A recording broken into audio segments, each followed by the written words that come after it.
சோதனை செய்த மன்னர் முகம் கடுமையாக மாறியது. சுத்தமான தங்கத்தில் செய்ய வேண்டும் எனச் சொல்லித்தானே உங்களை நியமித்தேன்.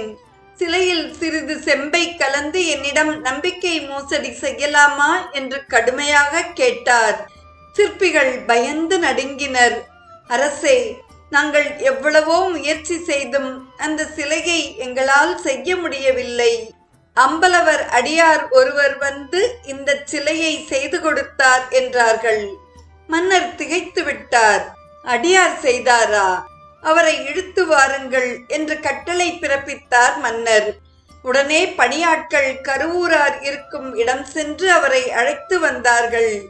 கருவூராரை கீழும் மேலும் பார்த்த மன்னர், இவரை சிறையில் தள்ளுங்கள், யோசித்து நாளை தண்டனை வழங்குகிறேன் என்று சொல்லி நடராஜர் விக்கிரகத்துடன் அரண்மனையை அடைந்தார்.